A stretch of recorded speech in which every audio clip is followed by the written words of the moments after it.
Hey guys, welcome to another episode of Book of the Month. It's Matt here, and alongside me, I think on this side, or on this side, who are you? Who is this guy? I'm out in space. Who is this man out in space? Who is this man? You'll never know. God damn it, Tristan. Every fucking time. Tristan and I have been doing this for years. Second episode, yes, but we've been doing this for years. And every time he wants to be coy, like everyone's not like, Tristan, stop being a dick. Anyway, is Patchy there? I don't know who you're talking about. I'm the legendary assassin. Trit. It's short for exactly. fucking twit. Where'd the F come in? I don't know. Anyway, the F is silent. Okay. But I have a question. So, like, where's Patchy, though? Where's your cat, Patchy? Is Patchy in the shot? Is Patchy she's not even in the there? shot, but she's here. Okay, good. As long as she's there. I want to hear her opinions on this later. Now, I'm going to be holding up the book now, Tristan. We can't see each other. We're talking about Dragon Ball Super Volume 2. Volume 2. I had to get it so the glare wasn't completely blocking out the... Yeah, no, that is a problem. Lighting is our eternal issue as low-budget tubers. So, we're talking about Dragon Ball Super Volume 2 now. If you're thinking, but what about Dragon Ball Super Volume 1? Well, we talked about that last month. We wanted to find a way to review this and talk about this, and also Tristan has wanted to find a way for me to read the Super Volumes, because we've done reviews on Dragon Ball episodes and Dragon Ball Super episodes in general when they were airing, but we never got to take a look at the volumes, especially because it felt like for a bit there they were very delayed. The Super Volumes. So they were very delayed, sadly, but there's enough now that I feel good with doing these and talking about these and actually catching up with these, because there's a lot to unpack here. Because with the first volume, there was so much going on. We're not going to do another mini review of it here, but there was so much that was skipped and kind of jumped around due to the fact that they wanted to get to the good stuff and not just focus on the movies that already exist and recapping, because the anime did a lot of recapping, and I don't know about the Japanese side of things, but the US side of the fan base was not really happy with the recapping. So there was a little mini recap of Battle of Gods, the movie 14 in the first volume, but they skipped the second movie because there's a manga adaptation. Even though it's not available in the US, there is one in Japan. So they skipped the second film, Resurrection of F, movie 15, whatever you want to refer to it as. Yeah. And then they went on to the tournament which does conclude in this arc. It is a tournament between Universe 6 and 7, not the official survival huge tournament that they allude to in this volume. And I think that, sadly, even a little bit with the Trunk stuff, although I do like the Trunk stuff thus far, I think that this volume definitely is a step down from Volume 1. Tristan, what are your thoughts on that? Not that this volume is the worst, but a step down. That's just my take. Yeah, I mean, I guess the first one's more of a fun read.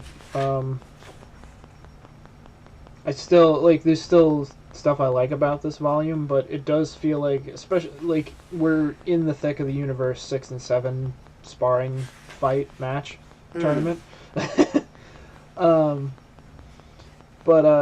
Yeah, it felt like a lot of the fights were kind of shortened to just fit into a manga chapter and then kind of get through it and go on to Trunks.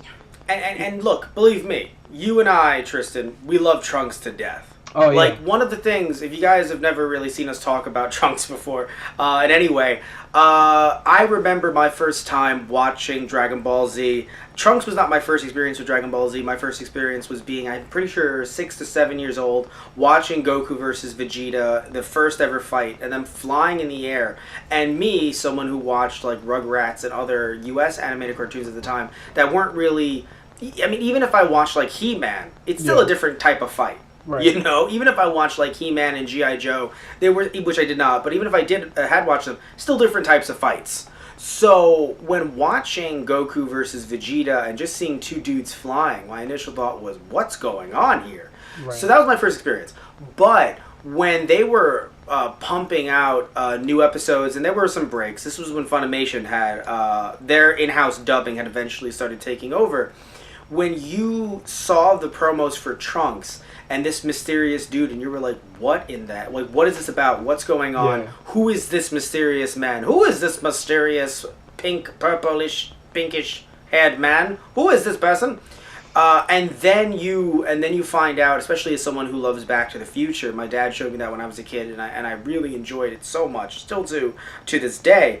Then seeing that he's from the future, I was like, I am sold on all of this, right? So we love Trunks, but I just think that when focusing on this tournament, it didn't need to go into Volume 3. I think that would have been overkill. But I think having at least 1 to 2 more chapters to kind of round out Volume 2, I think that would have worked a bit better for the narrative, for the tournament. I mean, we didn't even get talk about Frost being a bad guy. Right. So we just assume that Frost cheated. Oh, well. And I feel like even though I said that the first volume felt very much like supplementary, like, oh, this is just there to add on to the manga versus, like, add on as in, it's there to promote the manga, where usually the anime, sorry. The manga is there to promote the anime. Usually the reverse is true. The anime exists to promote the manga. And I said that about the first volume, but in this one, I feel like it reared its ugly head more because, again, reading through this, we did not even get anyone talking about why Frost is a dirty little cheater. He was just like, hey, I cheated, so what? And it's like, but, like, we need to know more about that character. Yeah. Especially, like, I'm not saying we need to get too much. And to be fair, actually, I don't even like the plot line where Frost is apparently even more evil than Frieza, because it's like, no, Frieza was evil. Yeah. Like, just because Frost is playing both sides, like, I don't want to say that that makes him, you know, less evil necessarily, but to say that it makes him more evil, in a way that it does, yes, but I don't know. Like, I just looking at this, I feel as if things were, like you said, Tristan, a bit too rushed. And I just think that, like, even looking at the fight in the anime with Vegeta versus Vegeta, I'm not saying it had to be like 3 chapters or anything like that. I do think that at certain times the anime does extend the fights a bit too long. Yeah. I will admit, I think that the anime does do that, especially in the Trunks arc, which, you know, we'll get to when we talk about the next volume. There's a bit too much going on in the anime.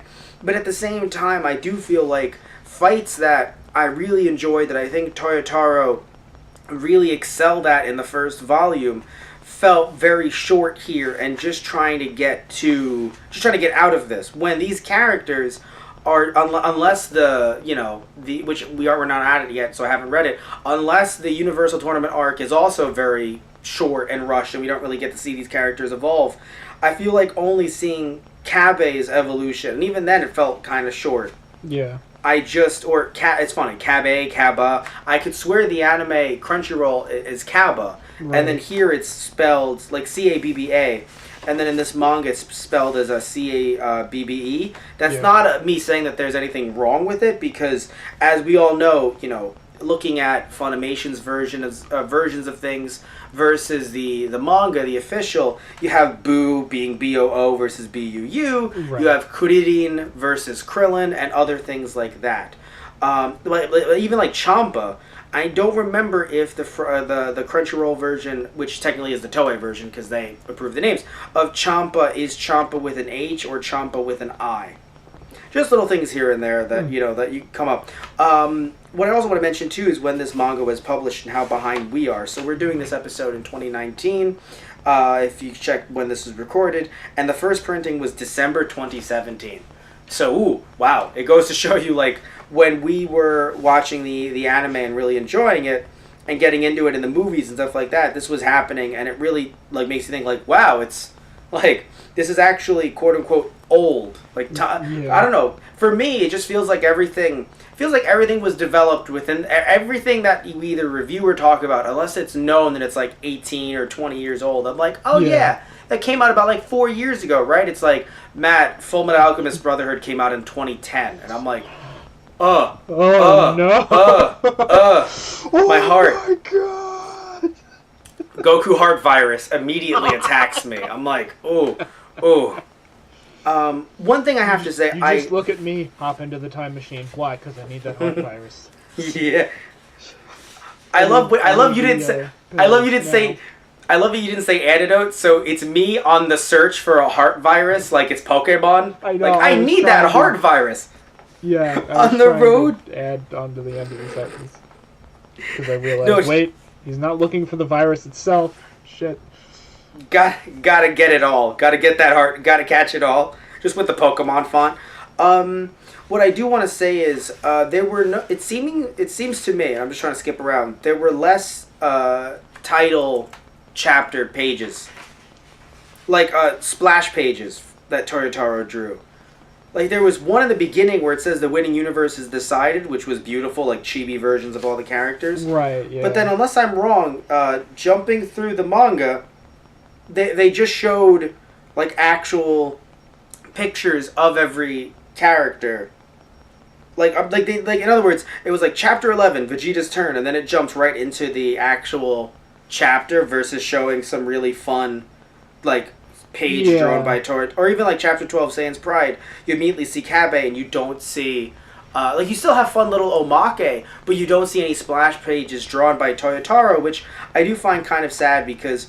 Why, you were saying, Tristan, and even though I said that I wasn't the biggest fan of them, Tristan had mentioned last episode that it's Toyotaro's like way of really expressing himself and not kind of being tied to Toriyama's style and trying to emulate that style in any way. So it was his way of kind of, just being a little bit different.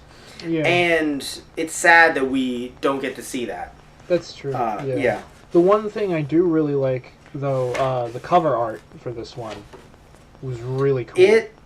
I think it does something like it's funny. It made this tournament arc seem so important, and that because of how good it looks. Yeah. And then you read it and you're like, wait, it ends like a little over halfway through the volume. Now, granted, we should acknowledge. And I think some people are going to comment about this down below. We should acknowledge, obviously, these chapters are written separately, and then they are compiled into the volume. Right. So, and of course they don't want to just compile 4 chapters. That would seem like a jip. So they added 2 extra chapters from the Trunks arc, the future Trunks arc. I get that.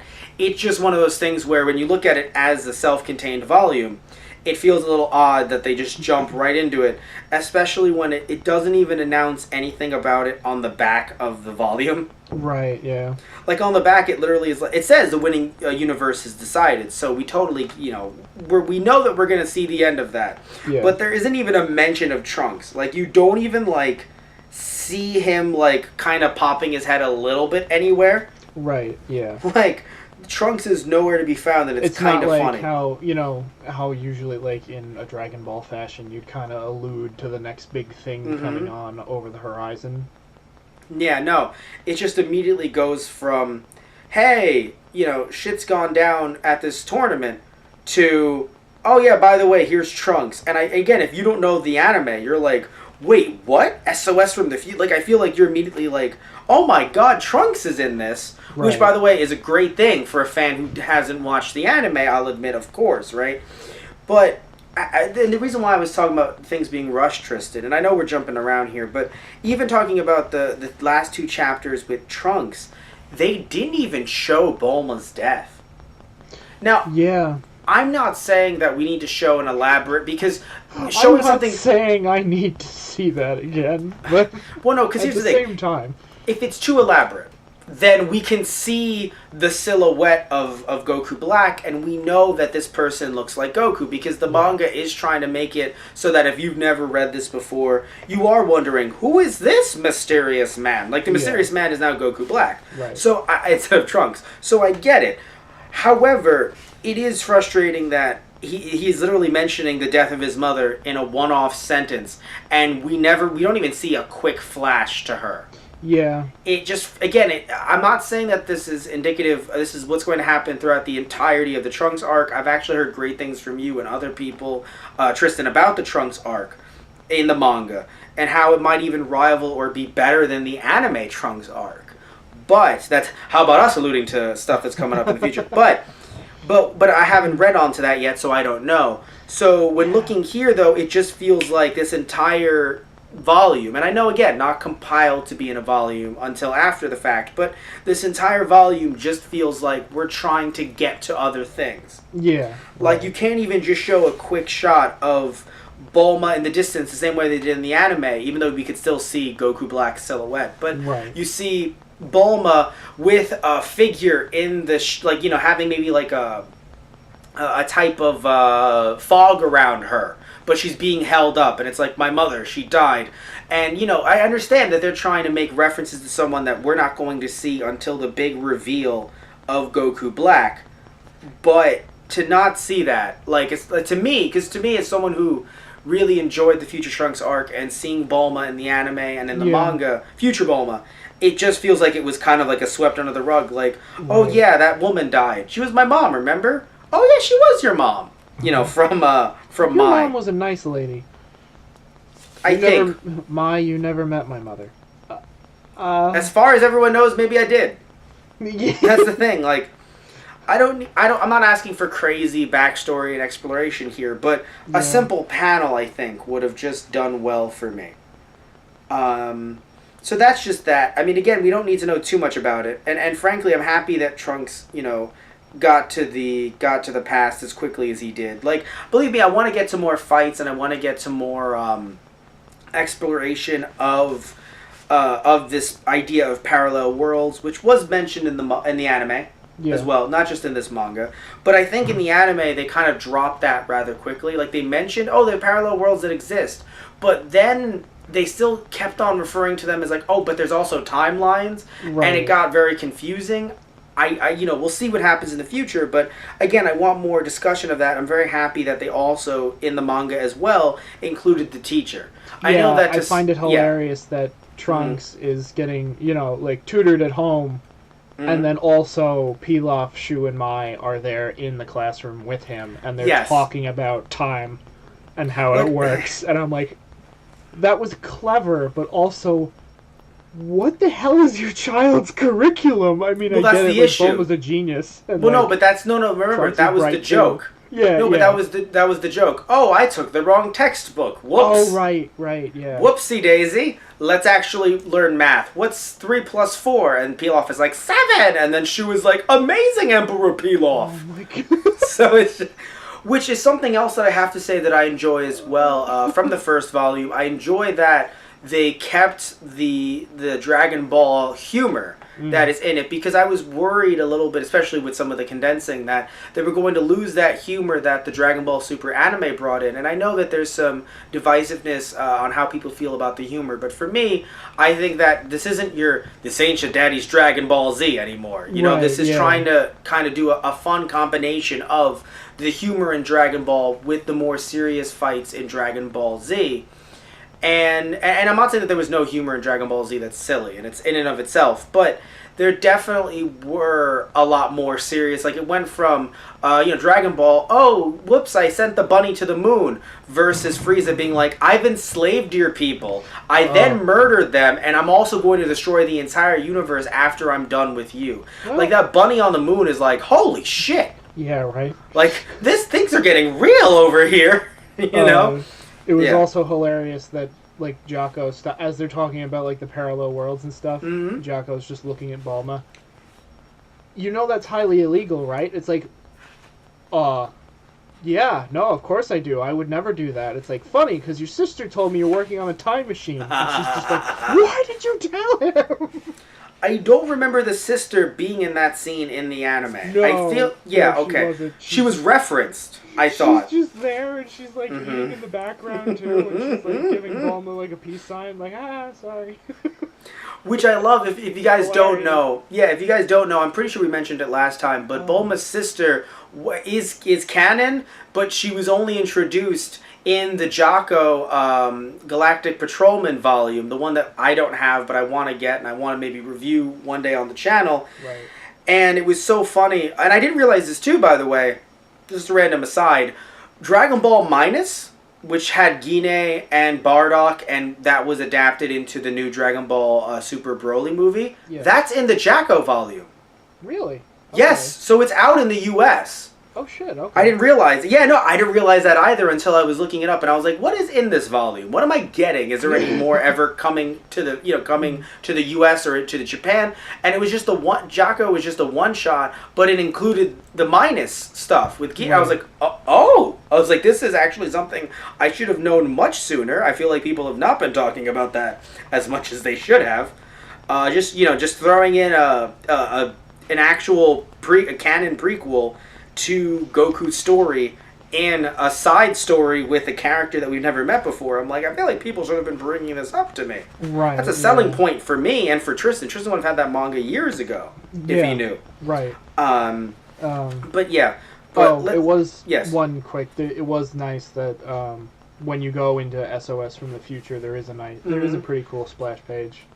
For the chapter. Thank you. Yes. Right. Thank you. Sorry. So yes, there was one for that, but it does feel like throughout the tournament, it definitely felt like it did not exist. Like it was just like, let's just get through this, guys. Right. And speaking of, yes, and speaking of the tournament, jumping to let's see, what page is it here? It's a manga. They don't always have the page numbers, so I can't tell you guys what page. But the point is that jumping to speaking of Jacko, I really love how, just like in the anime, he plays a pivotal role in helping everyone out with Frost. And the reason why I find this, I'm very happy about this, is because it shows you that, look, yes, his character is comic relief, obviously. But it shows you, in the same way with Dragon Ball, just because your character is a comic relief or makes a lot of jokes and stuff like that, does not mean that they can't play a role in the story. So, someone like Master Roshi, right, throughout Dragon Ball, regardless of whether or not you think it's funny, he was, in his comedy and what was the humor surrounding him was funny, he was a comedic character. He was meant to be one that we're supposed to laugh at, point at, haha, especially when he gets punched in the face because of his, perverted antics. Right. However, that does not mean that he still isn't the turtle hermit who trained Goku how to use the Kamehameha. Right. And could use the Mafu Ba to seal the Demon King Piccolo if he had been able to. So, just because he is this character does not mean that he cannot produce other things, in the Dragon Ball universe. So, and do other things to advance the story. So, when looking here at Jacko, it's really nice to see that he's, there's a reason why he's a cop. Like, yes, we can laugh at him all we want to, because when looking at everything surrounding Dragon Ball, he is very minuscule. Right. His moral compass may not be the best, but he still knows how to do his job. Yes. Also, he isn't as much as a pervert as Roshi, to be fair, so let's also note that as well. But when we talk about his moral compass, you're right, Tristan. When thinking of his moral compass, it's not him wanting to help out. He will leave when necessary, and also he will take bribes. Hey, Frieza's coming to this planet. Shouldn't you arrest him? He's like, I'm not touching that with a 10-foot pole. Are you kidding me? Yeah, he did offer to fight some of the warriors, but that was the least. He's like, this is above my pay grade. I'm out. Yeah, exactly. No, and even in this volume, because technically that wasn't in the first volume. When looking at the second volume, I mean, he literally says, "Hey, if I don't tell people about Hit, the Galactic King gave me a new ship," and it's like, you've literally accepted a bribe. He's like, "I did." He's not even just accepting the bribes. He's dumb enough to just say it out loud. But the thing is that even... And, like, the king sitting next to him, like, when he points it all out, like, he even poses, like, after. He's like, wow, he's got really sharp eyes. Like, nice one. It's like, you were just doing that to get brownie points, weren't you? Mm-hmm. Yeah, so...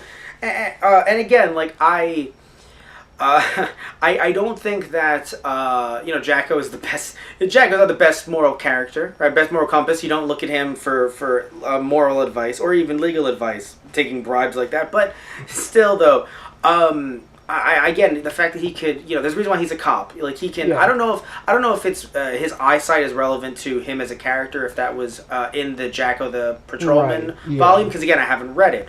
But I just think that in general, even if it is a random thing that has been brought up, a random power that he has, again, he's, like, not everybody passes the police academy. It's just that he's not someone who can actually take on Broly.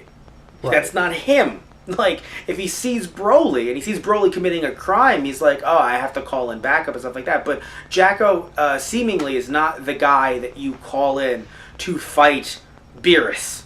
Right. Even though he knows who Beerus is, and technically Beerus isn't committing crimes being a god. But, like, technically being a god, Beerus is allowed to do what he's allowed to do. He's a deity. But, still, he's not going to sit there and actually arrest Hit, because he's like, I will get murdered. Right. Do you want me to get murdered? I would rather not get murdered. But still, so I did enjoy that.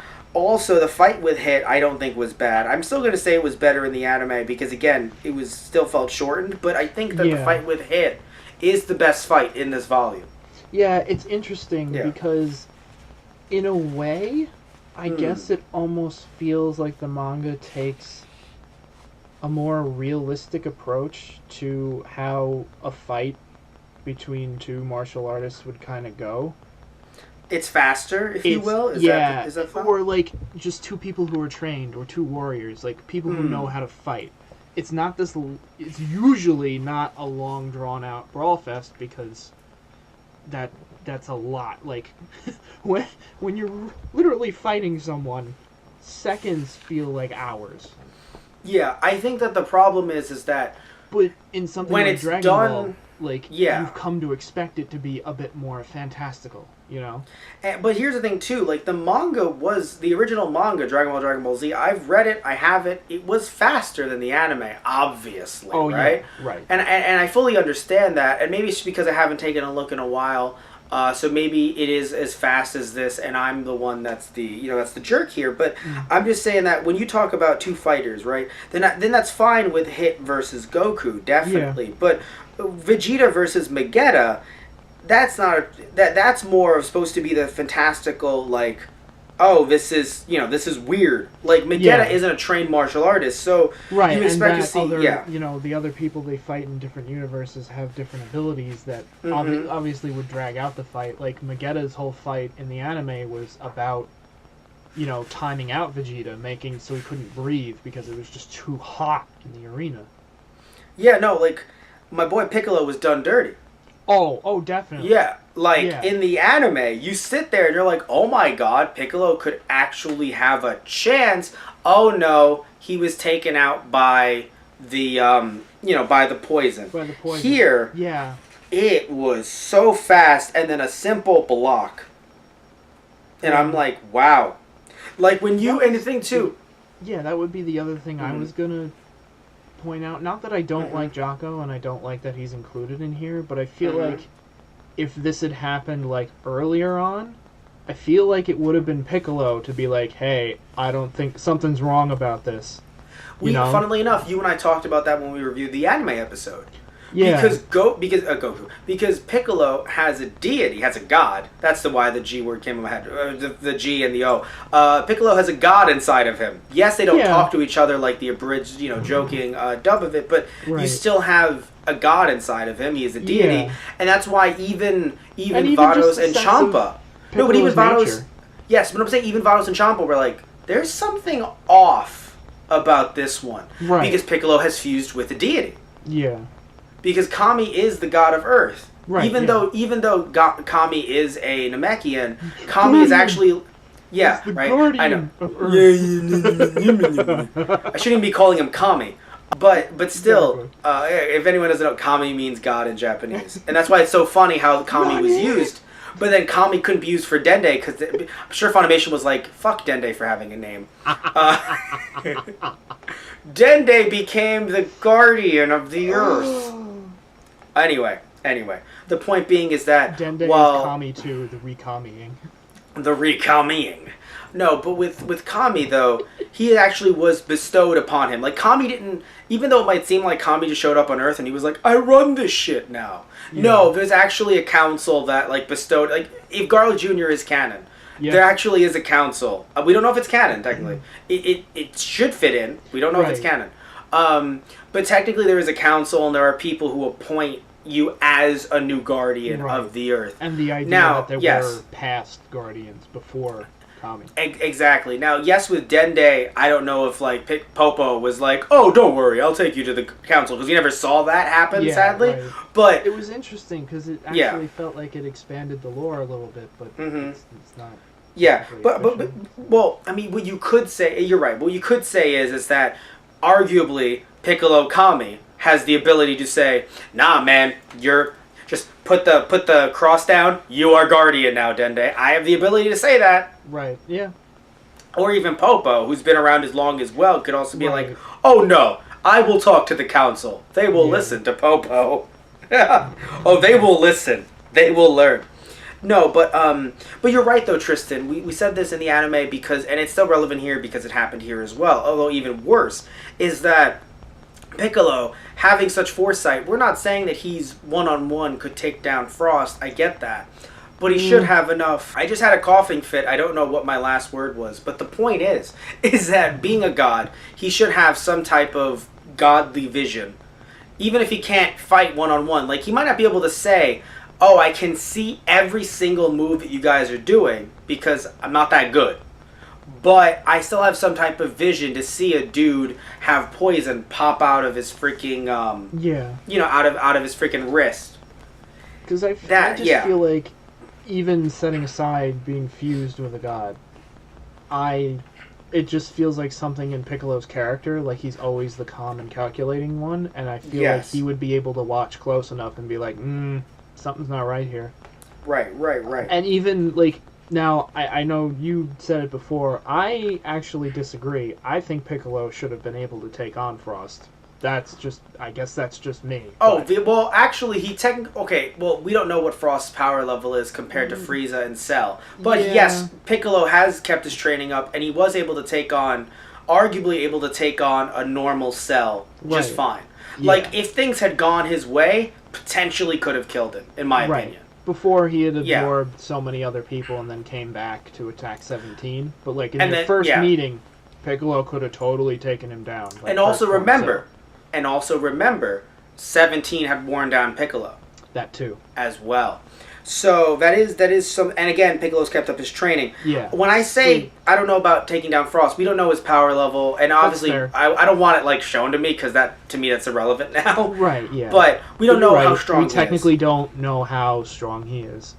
What we do know is that Piccolo was done dirty. I mean, in the anime, he had done so well with Frost that when you see him here, and it's literally, it feels instantaneous. Yeah. Again, it just feels as if, like, look, I'm not saying that we need, like, Monaka versus Hit to go on for that long. Right. But not every fight needs to go on forever. And again, I don't even want the fights to go on technically forever, because then it just feels like it's a never-ending story of some type. But, like in the anime where it's like 5 minutes, 5 minutes, 5 minutes, you're like, oh my god, it's been what, a year? Yeah. Like, it's not for us because in the U.S. we saw it on a daily basis. Even with the dub taking breaks to record more lines, it was still on a daily basis. But in Japan, I'm sitting here and I'm like, how long did 5 minutes take? How many months did 5 minutes take on Namek? Frieza can't tell time. Yeah, right? But anyway. Yeah, there's even a line. The one last thing I wanted to mention with Piccolo is when Piccolo's up, he even says, hey, is there any chance that I can possibly win this? And Goku just looks at him like, not in a million years. And I swear, like I know they don't curse in this volume, but I just imagine Piccolo turning around and going, fuck you, Goku. He says, you jerk. Sometimes you're just too honest. And that's the reason why I like the anime, because it built up to, like, look, yes, Piccolo lost, but it built up to some type of redemption. Right, in a sense, right? Like, it built up to him being like, you know what? I can take down Frost. And he did so well that I was like, oh my god, Piccolo. Yeah. And I know, yes, look, it's meant to, like, it's just, you have to pace everything with a different runtime in an anime versus a manga. But still, like, Piccolo had done so well, it's frustrating if this is considered more canon than the anime. It is frustrating that this is considered canonical. Like, Piccolo got a few good licks in and then gets hit with poison. And I'm like, Yeah, I honestly, like, speaking, like, of canon, I don't know what to specifically follow anymore, because it feels like both are supposed to be, but each is like the manga's a different take on what's been... What? Parallel worlds, Tristan. That's all anyone has to say anymore. Toyotaro has to be like parallel worlds. You can't see my face right now. But... That's all Toyotaro has to tell anybody. Parallel worlds. And we're like, damn it, Toyotaro. All right. Granted, that wasn't created by Toyotaro, but still. That's all he has to say. I was hoping that the interview, even if it wasn't with Toriyama, I was hoping that the interview with Toyotaro would be longer. Because I looked at it and it was very short because there were a lot of pictures. And I'm like, hey, Like, this was, granted, he was probably, that's another thing too, by the way. So Toyotaro, going off to New York Comic Con, you do wonder if that would maybe affected. I don't know if it affected, I don't know, like, what it could affect, but, like, that's very rough on a manga creator.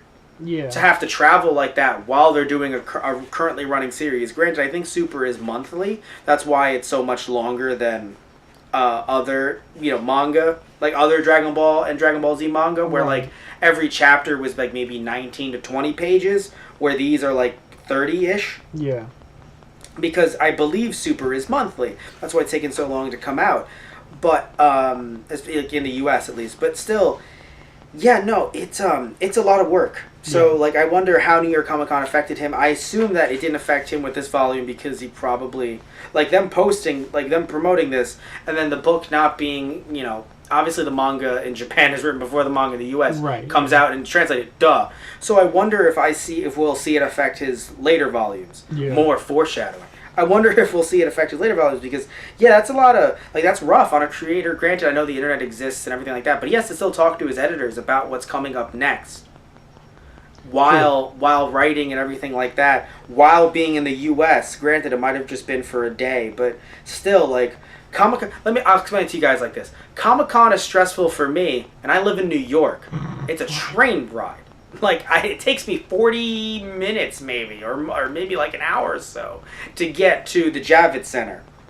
And then I have to see people.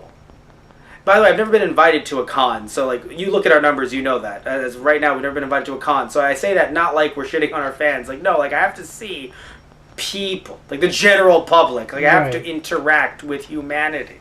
So as someone who's not trying to do that as a performer, who just has to exist at a con, it's rough, Because as a performer, I can be like, hey, how you doing? Hey. But, like, as someone who's, like, I'm a fan who's walking around, and it's just so packed. Tristan, have you ever been to Comic-Con? I haven't personally, no. Alright, you're not missing out on much. But, no, I'd rather go to a smaller con any day of the week over Comic-Con. Yeah. But point being is that's stressful for me, and I live in New York. Right. For someone traveling from Japan, and then doing autograph signings, and maybe even doing, like, little doodles and stuff like that if people ask, since I'm sure, he might. I don't know if he's allowed to. That's a lot. Yeah. That's a lot on someone, man. But anyway, I was hoping that his interview would be longer. But again, like, at the same time, I'm also okay with it being short because I care about the content. Like, I care about the content of the volume more than I do about an interview. But those were nice.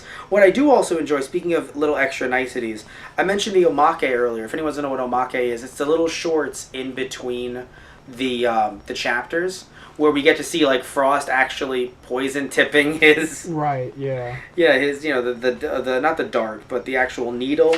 And also there was one, with Megetta and with the... Oh my god. Yeah, with the bear. Yeah. If you fix that attitude of yours, you'd be the strongest of them all. And Megetta is just crying. Botamo or Botano. Yeah, right. He's just crying. By the way, you guys can see as I showed it to you, I didn't even look at the names. It just somehow came to me in like a fever dream. I'm like, Botamo. I don't know why, but it just came to me immediately. I forgot this one was in here. There's another one. It's just Goku talking to the king of the patrol. Mm-hmm. By the way, that's thanks for telling me about the time skipping. That's not a tentacle. In the anime, I think I like it here because it's very open-ended, where in the anime, because again they have to fit a runtime, you had the king going, oh my, so like there's no like interpretation, like that is clearly a genital. The king is just here, like, oh my.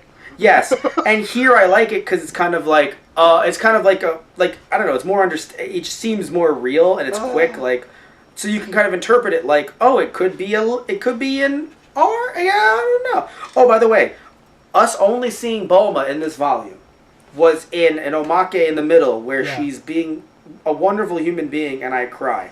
Granted, I'm confused though. I think the translator made a little tiny oopsie daisy. And it's okay. It happened. Yes. Yeah. No. The three of you. Yeah. Who's the third man? Immediately Hulk Hogan comes in. Who's the third man? Do you know that joke? Do you know what that's referencing, Tristan? I have to show Tristan that wrestling clip. Oh, Hulk no. Hogan being the third man? I don't. Oh, I gotta show him that clip. All right, anyway, so that's after the podcast. But anywho... Yeah, I'm not gonna lie, I actually teared up when I saw that. Just Bulma working.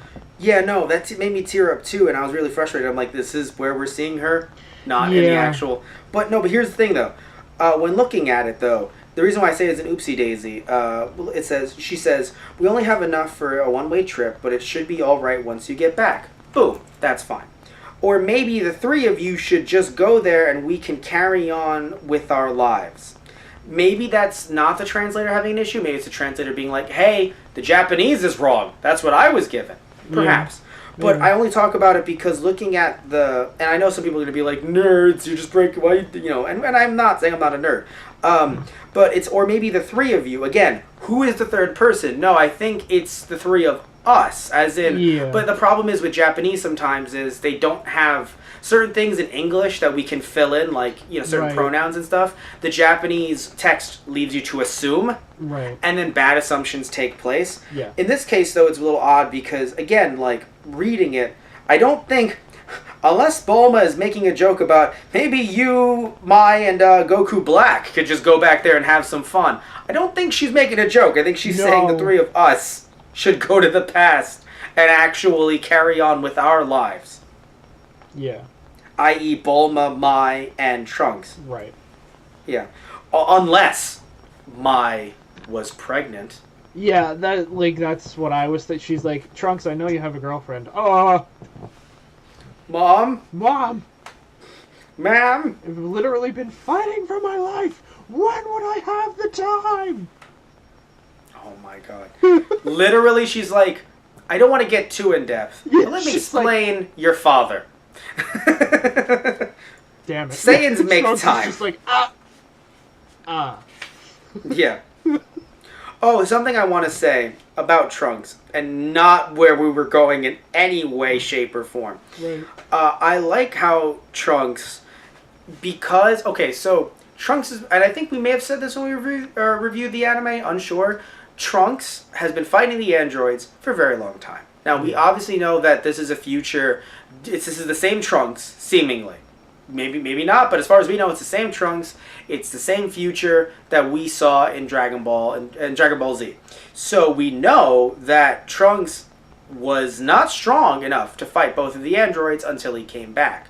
That's very relevant, seeing how he fights Goku Black and how awesome it is both in the anime and in the manga as well. Because it's not about Trunks. This is why, like, Vegeta at many points is very overbearing. It's like, Dad, it's not about me trying to actually, do a burning slash. Like, Goku Black would break my arms. Yeah. Right? It's about me surviving. Right. And you see how he fights, and it's very reminiscent to how he, in the history of Trunks, fights the androids. Even when, at first, towards the end of the OVA, at first, when he's trying to fight the androids, and he's like, you killed my master, bro, I'm stronger now, I'm older.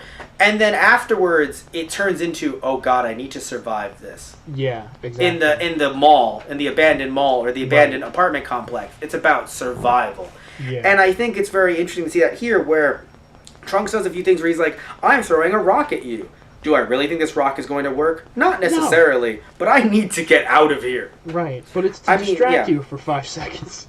And then, of course, he was so fast that it was like, wait, that was not a good distraction. Right. I'm not saying all of Trunks' ideas are good ones, but I'm just saying that Trunks needs to get out of there. In desperation, you use what's on hand. And literally with his sheath. Right. No, it was beautiful. Like, that's the thing. Like, I love the scuffles that Trunks has with Goku Black. Because, yeah, it's Goku Black playing cat and mouse with Trunks, but, like, he's like, oh, I don't have to take this seriously. I can kill you whenever I want. It's like, yeah, but you still have to pay the fuck attention. I'm not just... You can't just walk all over me. I'm not a child. Right. Like, exactly. I'm not Kid Trunks. Trunks, we love him. Smacks the sword out of Black's hands with his sheath and then blasts him in a very Vegeta style. Oh, also, of course, run for it. Something that I'm actually I'm surprised that you didn't bring this up earlier, Tristan. Yeah. Him using Masenko makes me cry uncontrollable tears. Oh, Yeah. Oh, dude. Which, if anyone doesn't remember, because it actually stopped being used fairly early, to be fair, Yeah. Masenko was used by both Piccolo Yeah. and Gohan. It was So Piccolo's Piccolo, move that then yes. he taught to Gohan, and then that Gohan, future Gohan, taught to Trunks. Yes, Yeah. and I'm pretty sure in the OVA and even in the maybe in the manga short. Unsure if I remember the manga short as well as I should. I should definitely go back and check it out before next volume. But I know in the anime, I'm pretty sure we see him teaching him Masenko, or at least we see Gohan using Masenko. Yeah. I think I'm we pretty see sure Gohan too, using yeah. Masenko, whichever one of the two. Right. And also interesting how they translate Masenko. It's very interesting to see how a U.S. manga translates literally any type of attack move, because some of them usually they translate it, but of course they want, because you can't hear it like in an anime. If you can hear, you don't hear it like you potentially hear in an anime. So what ends up happening is you have to rely on the text, right? All of the text. So you have to look at this and be like, wait, it's a move, but how do we know what the move means? And some manga publishers, I love this a lot. If I ever published a manga, I would fucking do this. Putting the actual translator's notes at the end of the book. Right. I love to death when a manga publisher does this. I believe Dark Horse does this, Seven Seas. There are a lot of manga. Sadly, Viz does not do this, and I've never done it. But I love it to death, because if I want to learn a little bit something extra, why should it be shown to me during the manga or during the anime? Right. I just want to watch this and fall into it. I don't want to sit there and pause and have to see notes unless it's really necessary. Right. I would rather see it at the end, or with an anime, of course it's an anime, so they wouldn't have a splash page at the end potentially, but they could have like notes or something like that. So in this case, notes in like either if it's a video, a description box, or in a text file separately. So looking here, they don't have notes at the back, yes, but they do have Demon Flash written, not in the bubble, because when Viz was doing Bleach, their motto was, it would be like Getsuga Tensho, and then it would be like Moon Shining Slash, whatever the fuck. Crescent Moon Flash or something. So they would have that in the actual bubble, in parentheses, but then it looks weird because it looks like it's like, Getsuga Tensho, Crescent Moon Slash. Like, it looks like it's just him. Looks like Ichigo screaming it. Translation, like, yes, like less audibly afterward. In this way, I think it's interesting where the translation is noted with an asterisk at the bottom of the page, right under it, not intruding rather into the bubble. But also, sadly, it couldn't be put above it because the sound effect whoosh was so large that it actually had to be out of its panel. Also, his whoosh was so large that it blew the text away from me. Jesus Christ. I'm sorry, just the fact that we talked about Trunks and Mai before, now hearing your whoosh is so large, I'm like, get out. We have to stop this before it's too late. This is the wrong timeline. This is the wrong timeline. No, but I want to say one thing too that I enjoy as well, and just again, this is just a manga, just being a nerd. I love that Viz translates all of the sound effects. Yes, there is a subset of people that are like, no, I want the Japanese sound effects left, but it's like, I don't know what the fuck Japanese onomatopoeia is. Right. Like, I know nothing about Japanese onomatopoeia. So one thing that does get me a little frustrated is, even though yes, it's good that they have the notes at the end, sometimes there are companies that are just like that, that the same companies that have notes at the end have the onomatopoeia, so they translate it, but they don't have it as whoosh whoosh bam bam or anything like, or right. By the way, dom, that's Japanese actually, but everything else like thum, shup, woof, none of that's translated, and I'd be sitting there and I'm like, what does all of this mean? And it's like, well, go to the back to find out, and I'm like, I don't want to have to cross-reference my onomatopoeia. Right, when I'm trying to read the action in the moment, Yes, exactly. Or what they'll do is they'll have the Japanese version be there, and then underneath in the, in between the panels, they'll say what it means. But I think it's just something that's like, look, again, you guys can prefer whatever you want to prefer. I'm not saying that you're wrong for your preferences. It's just if anyone's listening in or watching and they're like, hey, I like that. That's cool. But for me, it just feels like, again, it's pulling me out of the moment to try to, because especially with an anime, or with a manga rather, like Dragon Ball, there's so many sound effects at any given moment that it's like, I need to know what's happening. Now, yes, of course, it's hard to know, like, it's hard for me to be like, what is shup? Like, yes, what is shup? What is boof? I will admit that. Yes, I know what huff huff is. What is tump? What is tup? What is sit? Yes, that is true. But I still have to, in my mind, interpret those. It's a bit easier to interpret those because those are in our language versus Japanese onomatopoeia, which is like, zawa zawa. And it's just like, what the fuck is that even? If you don't know, Tristan, it's for noise. Right.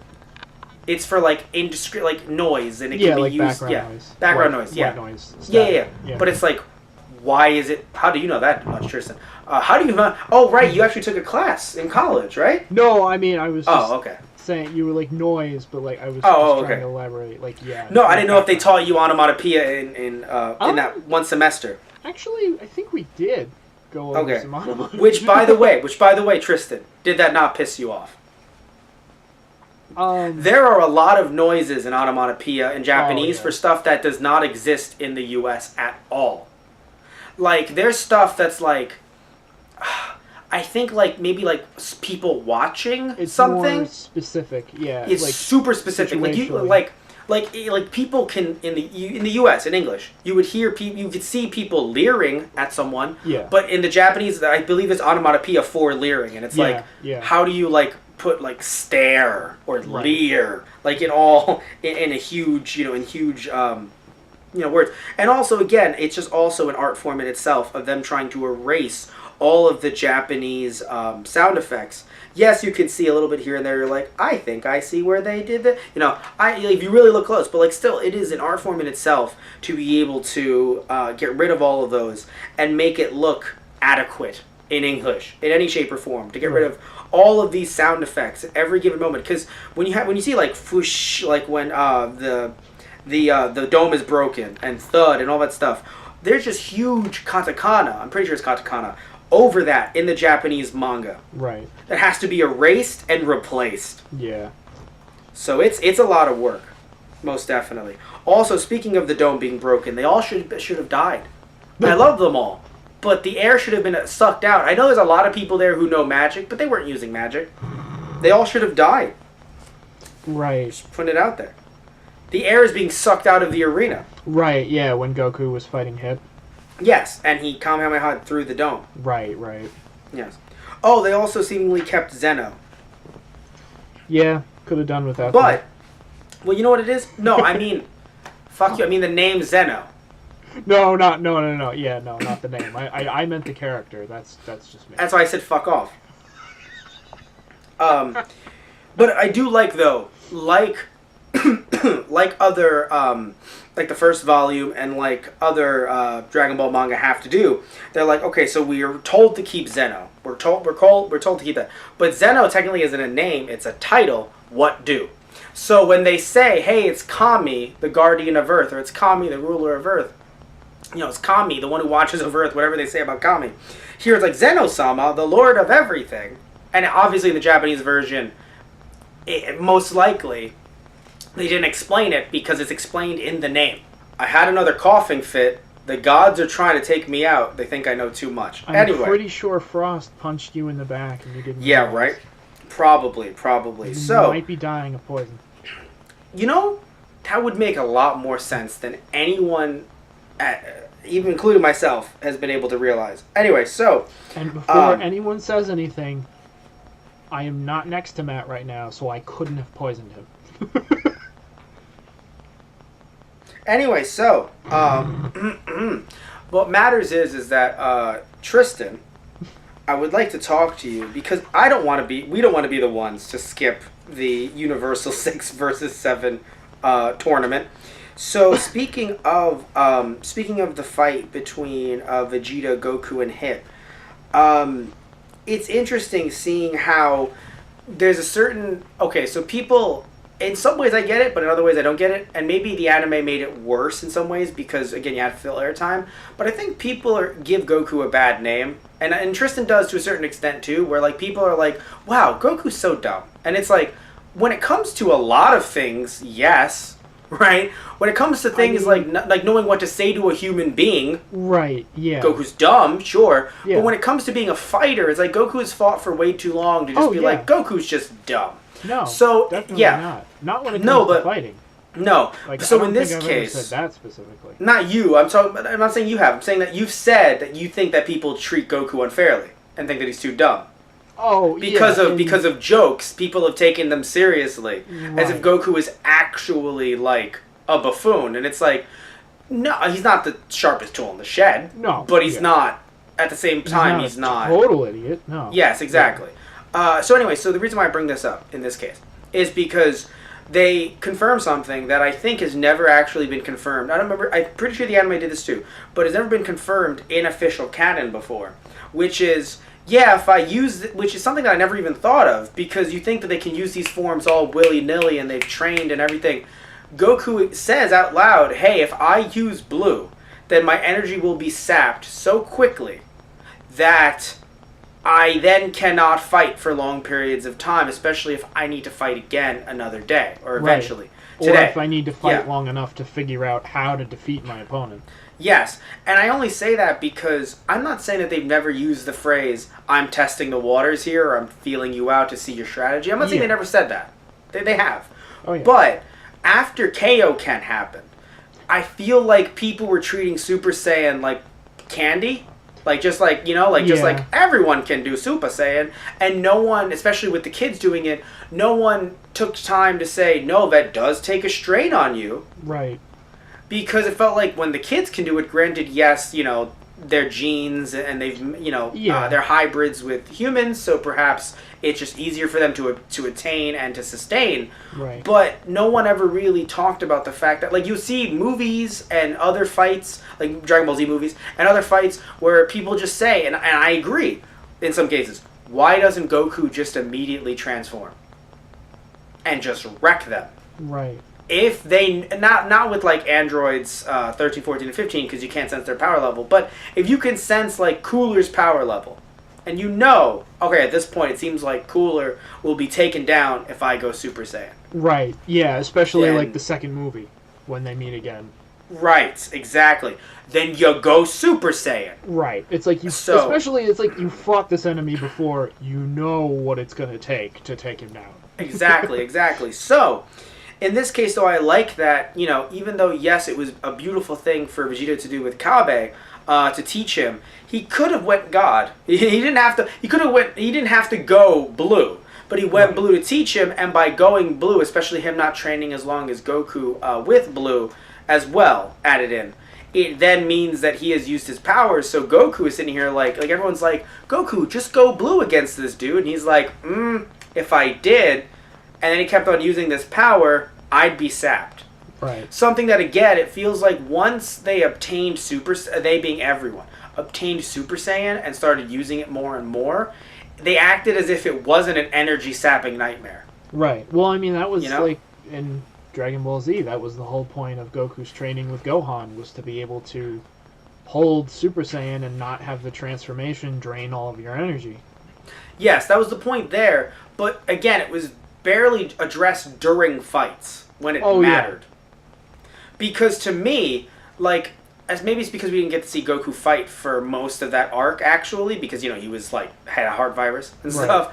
The heart virus also had a lot to do with it. Yeah, but when he used Super Saiyan against Android 19, it never occurred to me, oh, no, there's energy, it's hard to sustain the form. It's no, it's hard to sustain the form because Android 19, he's the energy-sapping monster. Yeah. And also the fact that Goku has a heart virus. Right. Because what happens, Vegeta comes along, doesn't talk about energy sapping, in fact, literally says, "Sap my energy, you moron, I'm just going to rip off your hands."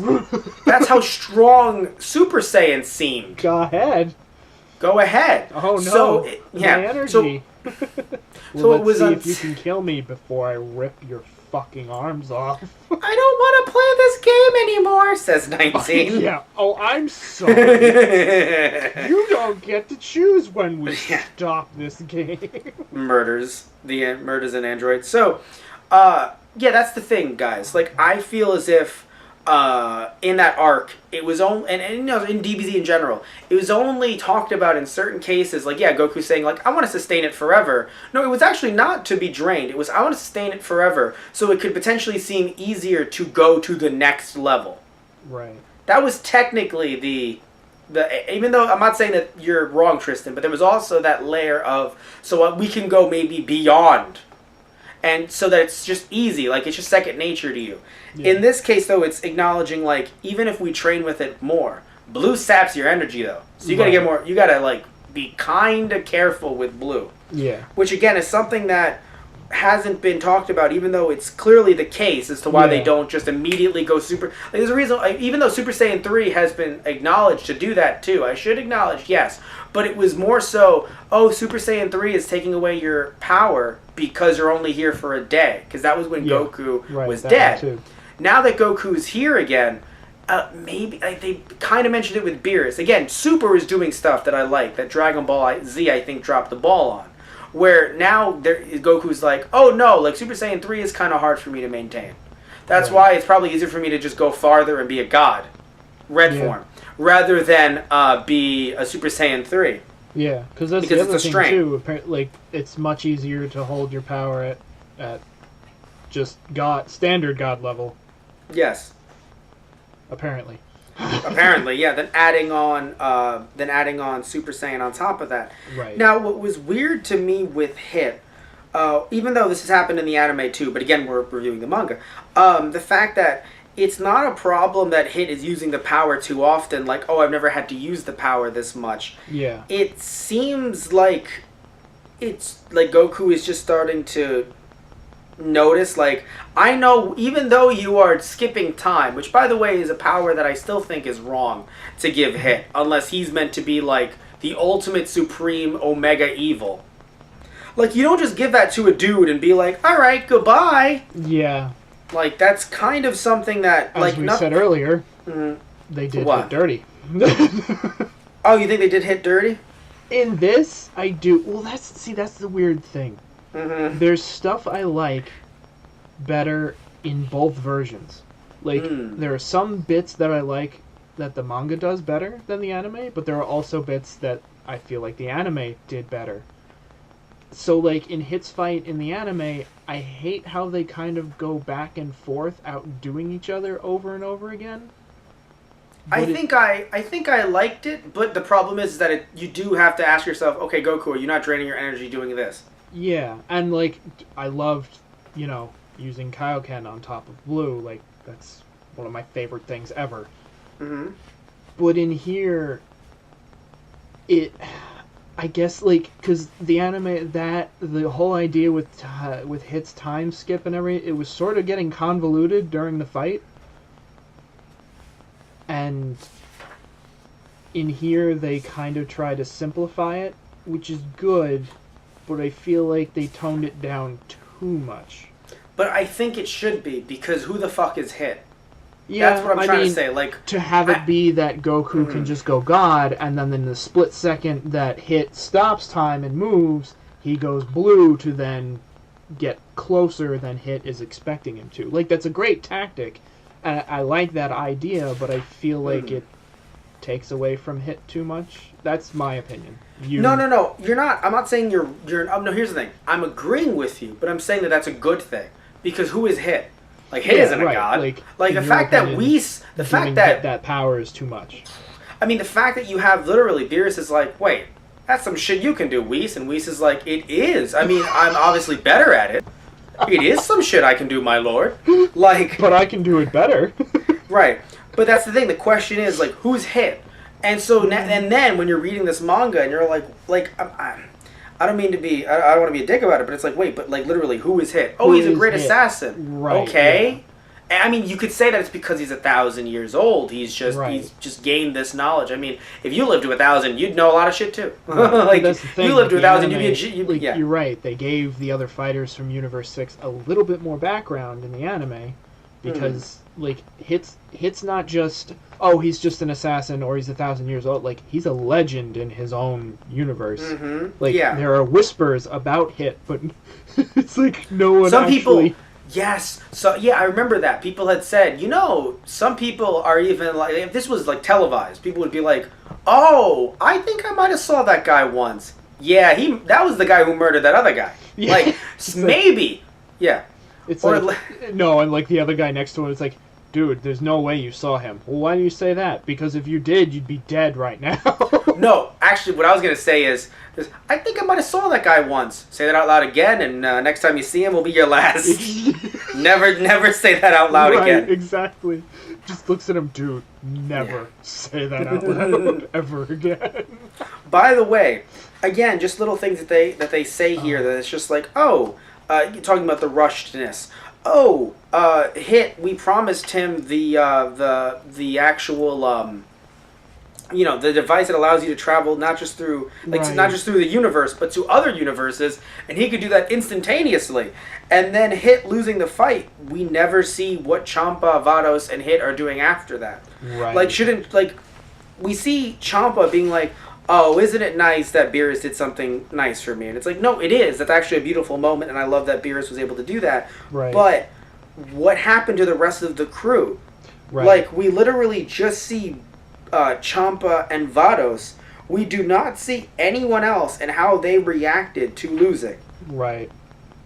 Champa just killed them all off screen. That's what I'm saying. Like, that's my thought. Like, we see the cube, and the two of them are sitting on top of the cube, Champa and Vados. Right. And we do not see anyone else. Yeah. I mean, it looks like you don't actually see you don't see the inside of their cube, so it's probably they're probably in there. But the thing is, the aftermath.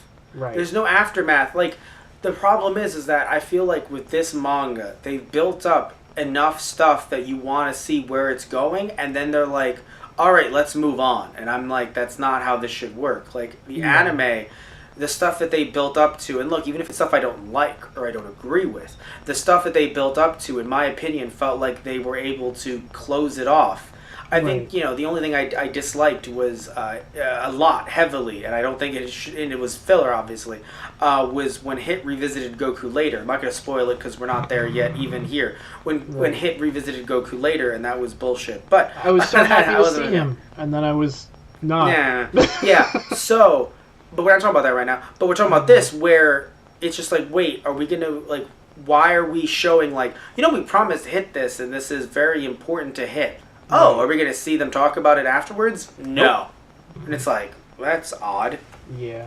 So, that's something that I'm definitely not a fan of, and that's why I think out of the 2 volumes, this one is definitely, again, a step down. It's not it's not a jump down a staircase, but it's a step down.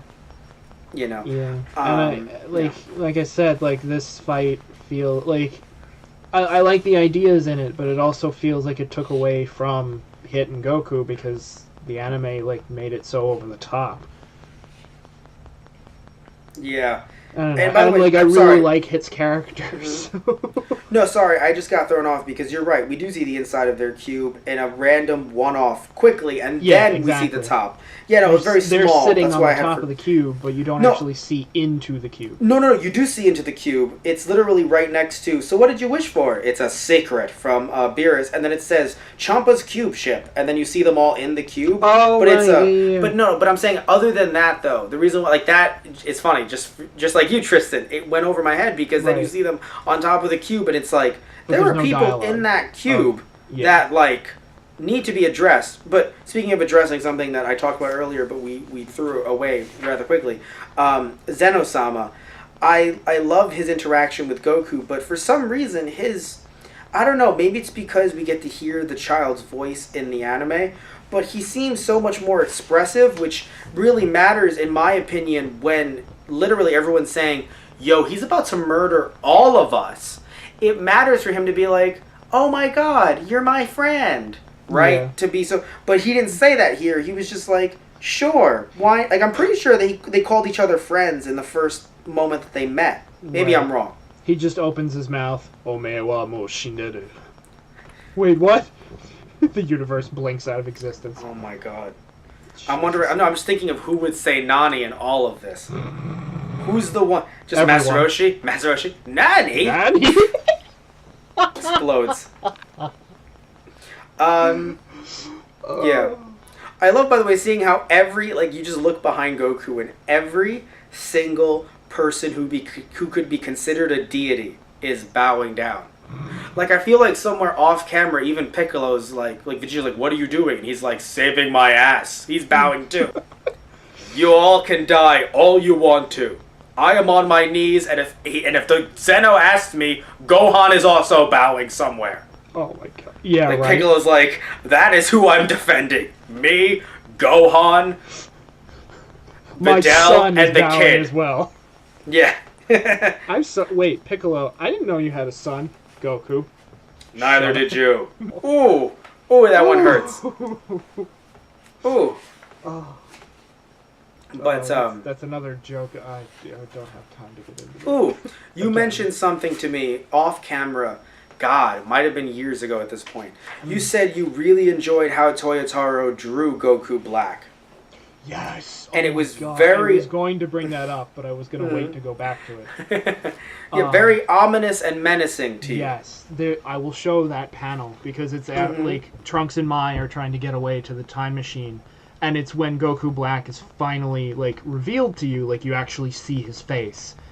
And I just love how it's drawn. Yeah. Especially with, like, there's an oil drum in the corner that falls over, and it gets lit on fire by some of the debris. And, like, Toyotaro even shades it, so it's, like, they're in darkness because it's night out, but, like, they're shaded so that the firelight is what's, exposing their faces. Yes, exactly. And Trunks getting up and turning around and looking back at him, and then you see him. I love how I'm describing it and not actually showing it. No, I showed it. I showed it. Okay, I just showed show it too. No, the reason why I appreciate that as much as I do. Yes, look, I'm not saying that he had to be revealed in with Bulma, like I mentioned earlier, but the reason why I appreciate this shot as much as I appreciate it is because you can see that, and in some cases it's harder to tell, both in the anime and in the manga, because even though it's Goku's face, you just see by the smile, by the eyes, and by other facial expressions like the mouth. Even though it's Goku's face, you can tell it's not Goku. And, like, to the point where, like, even if you're thinking, oh my god, is it brainwashing? There's just something about the way it's drawn where you're like, I don't even think it's brainwashing. Yeah. I think it's like a Turles situation. Like, this looks like Goku, but he ain't Goku. Oh, are you awake, Patchy? Ow. Your cat? Yeah, sorry, she just...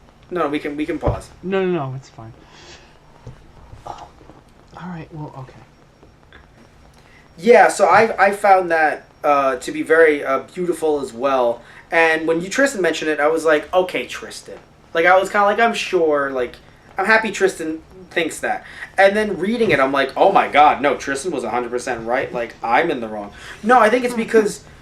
No, I think it's only because, like, nothing against Toyotaro's artwork, because, again, I really do enjoy his characters, the way he draws them and everything like that. But when looking at the anime, right, I really enjoyed the way Goku Black was shown. Like, yes, there were certain in-between animation shots that I was like, oh, no bueno. But the way, I don't think there was anything when Goku Black was shown that I thought was wrong in any way. So that's why I was like, I don't know, like, what Tristan's talking about, this big reveal, because I didn't read it, and I didn't ask to read it, because I was like, hey, let me read it in order. Even though I knew what was coming because I saw the anime, I was like, let me read it in order. So I didn't read it. Like, you've shown me some stuff out of context, but you never showed me that scene as far as I remember, Tristan.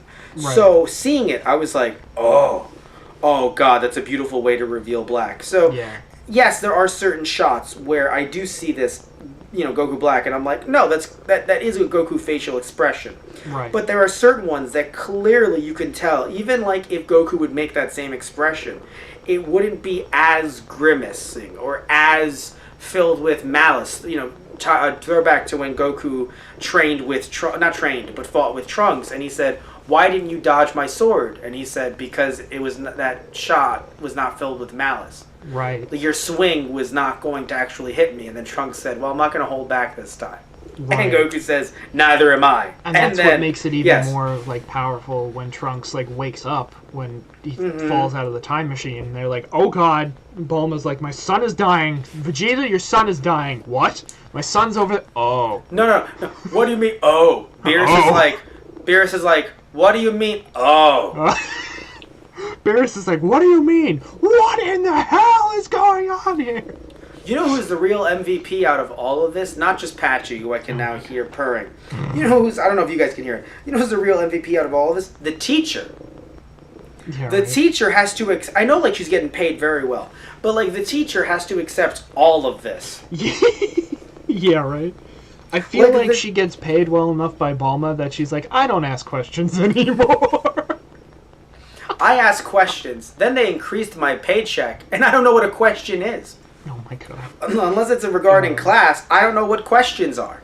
But yeah, so when Trunks wakes up and the first thing he sees is Goku's face, he immediately goes to hit him, and Goku's like, "Bro, you good?" Yeah, He's this like- was with malice. Right. He's like, "What the hell, man?" He's like, "Oh God, it's you. I'm so sorry." But it's so funny because it shows you how things have changed over time. Because in my head I forgot. I'm like, oh, he's doing it because he thinks it's Goku Black, and it's like not exactly. He's also doing it because Goku died. He saw Goku die. Right. So Goku's literally like, no, I'm alive again. Don't ask. And he's just like, all right. All right. Literally, the teacher too. Also, all right. Like I also won't ask apparently. Trunks just looks at him. It's like, no, I'm back. Shit, I thought I had it rough. All right, before we wrap things up, anything you want to add, Tristan? Yeah, just one quick thing, like, with Toyotaro's work and his artwork, I really like how he drew Kaba, or Kabe, however you want to say it. Yeah, I'm right. just gonna say Kaba, because that's just Yeah, that's the anime, yeah. I love the fact that he looks now, it might have been a while since I've seen the anime, but from what I felt like and what I remember at the time, Kaba is drawn more... Like, he's lean, but he's still toned. He still looks like a Saiyan. He doesn't look like a noodle man. Clarification. You like that Toyotaro makes him look like he is a Saiyan lean warrior, whereas certain shots in the anime, which I do admit do happen when he's not fighting, he's just kind of resting, he looks like a noodle man. Yeah. I agree with Tristan. He looks like he's like, my name is Pasta.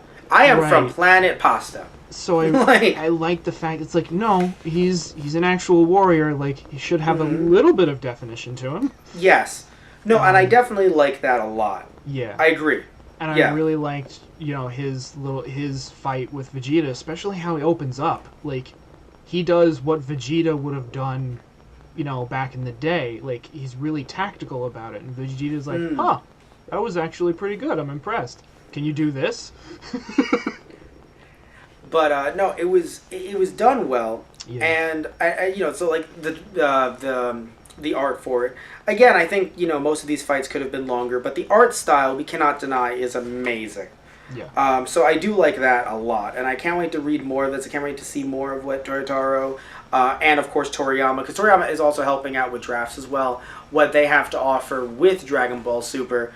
But I do think that again, I'm hyped because I know what's coming from the anime and I want to see what's different.